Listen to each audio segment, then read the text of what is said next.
तुमचा हक्क कोणी हिरावून घेत असेल तर शांतपणे कसे लढाल? नंबर एक, आधी राग नाही तर पुरावे जमा करा.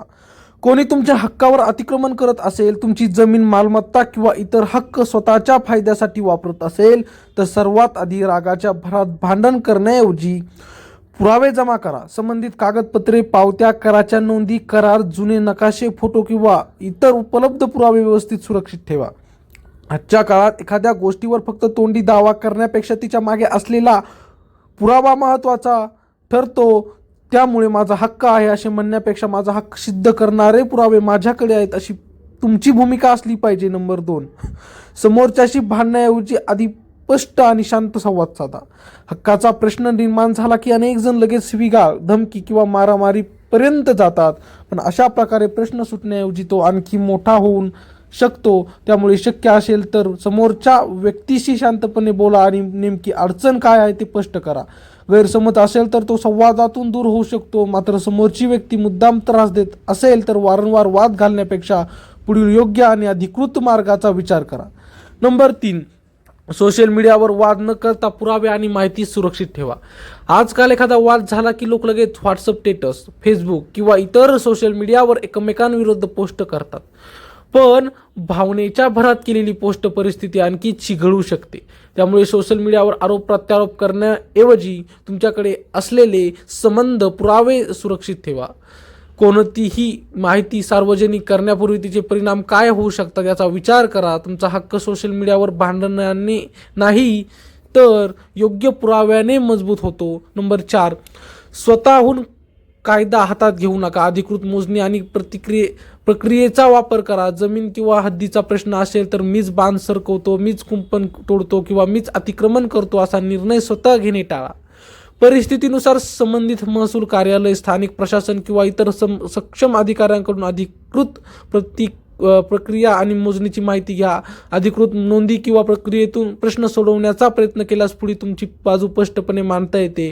हक्कासाठी लढायचे म्हणजे हातात दगड घेणे नाही, योग्य मार्गाचा आधार घेणे होय. नंबर पाच, एकट्याने दबाव सहन करू नका. योग्य व्यक्ती आणि तज्ज्ञांची मदत घ्या. कधी कधी समोरची व्यक्ती सतत दबाव आणते, धमकावते किंवा तुमची बाजू ऐकून घेत नाही. अशा वेळी एकट्याने सगळे सहन करण्यापेक्षा विश्वासू कुटुंबीय, तटस्थ व्यक्ती किंवा परिस्थितीनुसार संबंधित अधिकारी आणि कायदेशीर तज्ज्ञांचा सल्ला घ्या. विशेषतः जमीन, वारसा, मालमत्ता किंवा पैशाच्या मोठ्या व्यवहारांचा प्रश्न असेल तर अंदाजावर निर्णय घेण्यापेक्षा तुमच्या परिस्थितीची कागदपत्रे तज्ज्ञाला दाखवून योग्य मार्ग समजून घेणे अधिक सुरक्षित आहे. नंबर सहा, शांत राहा पण गप्प बसू नका. तुमची बाजू ठामपणे मांडायला शिका. शांत राहणे म्हणजे आपला हक्क सोडून देणे नाही आणि हक्कासाठी आवाज उठवणे म्हणजे भांडणे करणेही नाही. तुमच्यावर अन्याय होत असेल तर योग्य वेळी, योग्य व्यक्तींसमोर आणि योग्य पुराव्यांसमोर तुमची बाजू स्पष्टपणे मांडा. समोरचा कितीही प्रभावशाली असला तरी भावनेच्या भरात चुकीचे पाऊल उचलू नका. तुमची भाषा शांत असू द्या, तुमचे पुरावे मजबूत असू द्या आणि तुमची भूमिका कायदेशीर व ठाम असू द्या. कारण क्षणिक रागामुळे केलेली एक चूक तुमचा योग्य हक्काच्या लढाईच कमकुवत करू शकते. नंबर सात, धमकी किंवा दबाव आला तरी पुराव्याशिवाय कोणाला आरोप करू नका. तुमचा हक्क हिरावून घेण्याचा प्रयत्न होत असेल तर समोरची व्यक्ती तुम्हाला धमकावत असेल तरी रागाच्या भरात सोशल मीडियावर किंवा गावात जाहीर आरोप करू नका. घडलेली घटना, संबंधित कागदपत्रे आणि उपलब्ध पुरावे व्यवस्थित जतन करा. परिस्थिती गंभीर असेल तर योग्य अधिकाऱ्यांकडे किंवा कायदेशीर तज्ज्ञांकडे मार्गदर्शन घ्या. कारण भावनेतून केलेला आरोप तुमची बाजू मजबूत करण्याऐवजी अडचणीत आणू शकतो. नंबर आठ, आपलीच माणसं आहेत म्हणून तोंडी व्यवहारावर अवलंबून राहू नका. नातेवाईक, शेजारी किंवा ओळखीचे लोक असले तरी महत्त्वाच्या जमीन, पैसे किंवा मालमत्तेच्या व्यवहारात आवश्यक कागदपत्रे आणि नोंदी व्यवस्थित ठेवा. आज संबंध चांगले असले तरी भविष्यात परिस्थिती बदलू शकते. त्यामुळे कोणावर संशय घेण्यासाठी नाही तर गैरसमज टाळण्यासाठी कागदपत्री स्पष्टता ठेवणे शहाणपणाचे आहे.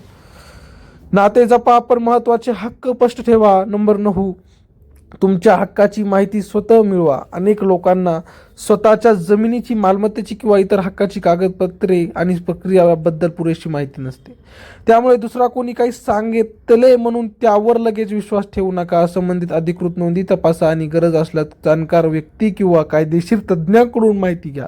आपल्या हक्काची माहिती असणे हीच अन्यायाविरुद्धची पहिली ताकद आहे. नंबर 10, तुमच्यावर अन्याय झाला म्हणून दुसऱ्यावर अन्याय करू नका. तुमचा हक्क कोणी हिरावून घेत असेल तरी बदला घेण्यासाठी त्याची जमीन, वस्तू किंवा मालमत्ता स्वतःहून ताब्यात घेणे योग्य नाही.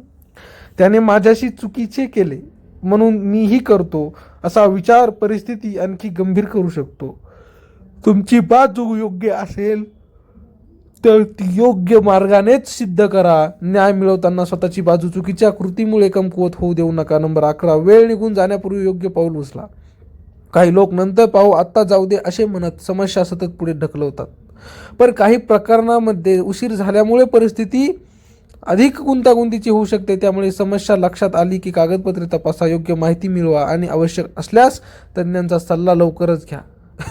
घाईघाईने चुकीचा निर्णय घेऊ नका, पण योग्य निर्णय घेण्यात अनावश्यक विलंबही करू नका. नंबर 12, शेवटपर्यंत संयम ठेवा आणि कायदेशीर मार्गावर विश्वास ठेवा. हक्कासाठी लढताना अनेक वेळा समोरच्याकडून उचकावले जाऊ शकते. अशा वेळी तुमचा संयमच तुमची खरी ताकद असतो. शिवीगाळ, मारामारी किंवा धमकीला उत्तर देण्याऐवजी तुमच्याकडे असलेले पुरावे आणि योग्य प्रक्रिया यावर लक्ष केंद्रित करा.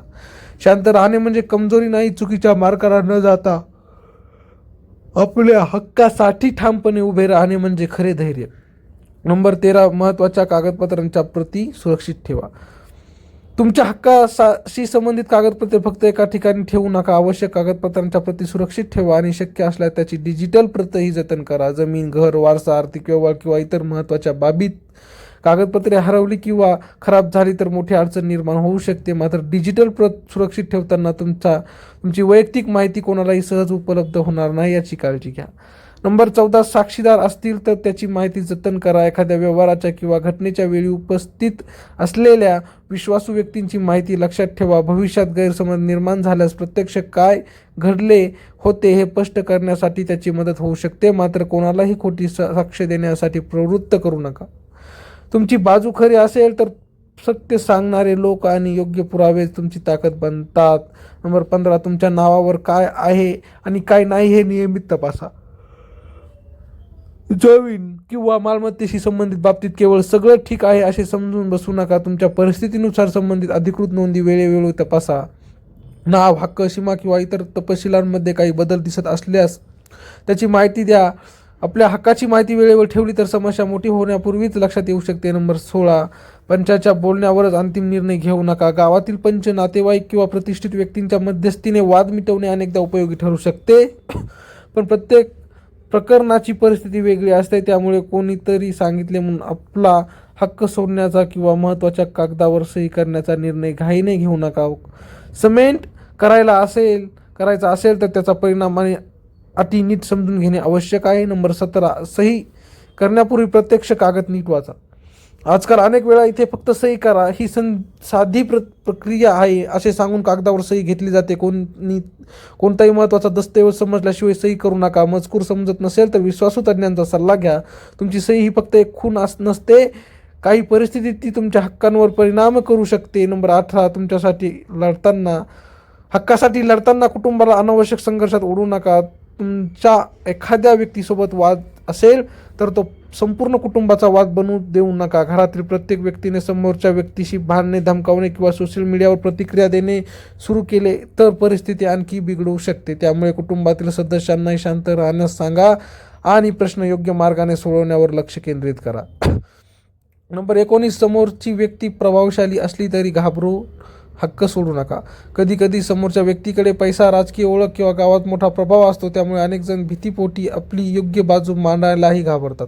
पण प्रभावशाली व्यक्ती आहे म्हणून तिचे म्हणणे आपोआप बरोबर ठरत नाही. घाबरू नका, पण उतावळपणानेही वागू नका. तुमची बाजू पुरावण्यासह योग्य प्रतिक्रियेत मांडा. नंबर 20, शेवटी लक्षात ठेवा, हक्काची लढाई प्रतिष्ठेने लढा. तुमचा हक्क खरा असेल तर तो मिळवण्यासाठी कोणाचाही विगाळ, धमकी किंवा मारामारी करण्याची गरज नाही. पुरावे जमा करा, माहिती मिळवा, योग्य व्यक्तींचा सल्ला घ्या आणि आवश्यक असल्यास अधिकृत मार्गाचा वापर करा. शांत आवाज, मजबूत पुरावे आणि योग्य कायदेशीर मार्ग हीच हक्कासाठी लढण्याची खरी ताकद आहे. एक ओळ शेवटी नक्की वापरा.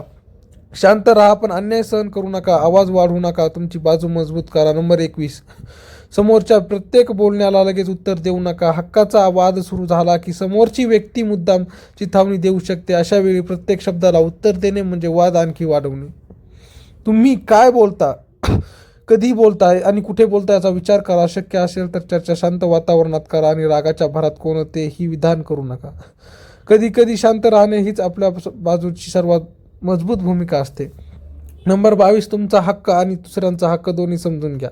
हक्कासाठी लढताना फक्त आपलीच बाजू पाहणे योग्य नाही. समोरच्या व्यक्तीचा दावा काय आहे, त्याच्याकडे कोणते पुरावे आहेत आणि नेमका वाद कुठे आहे हेही समजून घ्या. दोन्ही बाजू स्पष्ट झाल्या की गैरसमज दूर करण्याची शक्यता वाढते. खरा न्याय म्हणजे फक्त आपली बाजू जिंकणे नाही, तर वस्तुस्थिती समजून योग्य तो निर्णय घेणे. नंबर 23, तोंडी आश्वासनावर महत्त्वाचे व्यवहार सोडू नका. काळजी करू नका, मी सगळं करून देतो, कागदाची गरज नाही, आपण आपलेच आहोत अशा बोलण्यावर महत्त्वाचे व्यवहार करू नका. नातेसंबंध चांगले असले तरी आवश्यक ते व्यवहार, कागदपत्रे आणि स्पष्ट ठेवणे सुरक्षित असते. पुढे गैरसमज झाला तर लिखित पुरावा तुमची बाजू स्पष्ट करण्यात मदत करू शकतो. नंबर 24, तुमच्यावर खोटा आरोप झाला तरी लगेच बदला घेऊ नका. तुमच्यावर चुकीचा आरोप झाला तर राग येणे स्वाभाविक आहे, पण त्याला उत्तर म्हणून तुम्हीही खोटे आरोप किंवा चुकीच्या कृती करून लागतात तर परिस्थिती आणखी बिघडू शकते. आधी आरोप नेमका काय आहे हे समजून घ्या. उपलब्ध पुरावे जतन करा आणि गरज असल्यास योग्य व्यक्तीचा सल्ला घ्या. खोट्याने उत्तर देण्यापेक्षा सतत पुराव्यासह मानणे जास्त प्रभावी असते. नंबर 25, तुमच्या विरोधात लोक जमा होत आहेत असे वाटले तरी घाबरू नका. कधी कधी एखाद्या वादात अनेक लोक एका बाजूने बोलू शकतात, त्यामुळे आपली बाजू चुकीची आहे असे समजू नका. लोकांची संख्या आणि सत्य याचा नेहमी संबंध नसतो, मात्र गर्दीत वाद घालवण्याऐवजी तुमची बाजू शांतपणे आणि योग्य प्रक्रियेत मांडा. 10 लोक काय म्हणतात यापेक्षा वस्तुस्थिती काय आहे हे महत्त्वाचे आहे. नंबर 26, कोणत्याही कागदपत्राची मूळ प्रत अनोळखी व्यक्तीकडे देताना सावध राहा. तुमच्या हक्काशी संबंधित महत्त्वाची कागदपत्रे कोणाकडे निष्काळजीपणे देऊ नका. एखाद्या अधिकृत प्रक्रियेसाठी कागदपत्रे आवश्यक असतील तर ती कुठे, का आणि कोणाकडे दिली जात आहे हे समजून घ्या. शक्य असल्यास आवश्यक नोंद किंवा पावती ठेवा. कागदपत्रे म्हणजे तुमचा हक्काचा महत्त्वाचा आधार असू शकतो, त्यामुळे त्याची सुरक्षितता तितकीच महत्त्वाची आहे. नंबर 27, वाद मिटवण्यासाठी मध्यस्थीचा पर्यायही विचारात घ्या. प्रत्येक हक्काचा वाद शेवटी मोठ्या संघर्षातच गेला पाहिजे असे नाही. दोन्ही बाजू तयार असतील तर तटस्थ मध्यस्थाच्या मदतीने चर्चा करून तोडगा काढण्याचा प्रयत्न करता येतो. योग्य पद्धतीने झालेला समोपचार वेळ, पैसा आणि मानसिक त्रास कमी करू शकतो. मात्र कोणत्याही समझोत्याच्या अटी समजून न घेता घाईने मान्य करू नका. नंबर 28, आपल्या हक्कासाठी आवाज उठवा, पण दुसऱ्यांचा अपमान करू नका. हक्क मागताना समोरच्या व्यक्तीला शिवीगाळ करणे किंवा सार्वजनिक ठिकाणी अपमानित करणे आवश्यक नाही.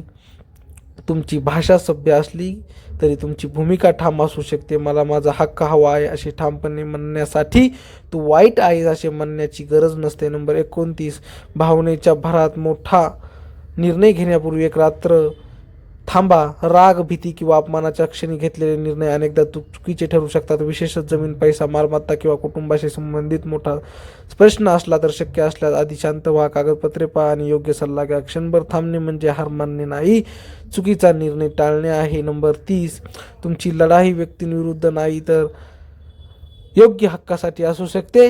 असू द्या. सगळ्यात महत्त्वाची गोष्ट म्हणजे हक्काचा प्रश्न वैयक्तिक अहंकाराचा प्रश्न बनवून देऊ नका. मी त्याला दाखवून देणारच या भावनेतून लढण्याऐवजी माझा योग्य हक्क काय आहे आणि तो योग्य मार्गाने कसा मिळवायचा असा विचार करा. त्यामुळे तुमचा राग कमी होतो, निर्णय अधिक स्पष्ट होतो आणि वाद अनावश्यक वैरात बदलण्यापासून वाचतो. शेवटची प्रभावी ओळ, हक्कासाठी लढा पण रागासाठी नाही. सत्याच्या बाजूने उभं राहा, सुडाच्या नाही. मित्रांनो, व्हिडिओ आवडला असेल लाईक करा, कमेंट करा आणि चॅनल जास्तीत जास्त शेअर करा, सबस्क्राईब करा आणि कमेंटमध्ये नक्की सांगा ही माहिती कशी वाटली. भेटूया नेक्स्ट व्हिडिओमध्ये. तोपर्यंत धन्यवाद.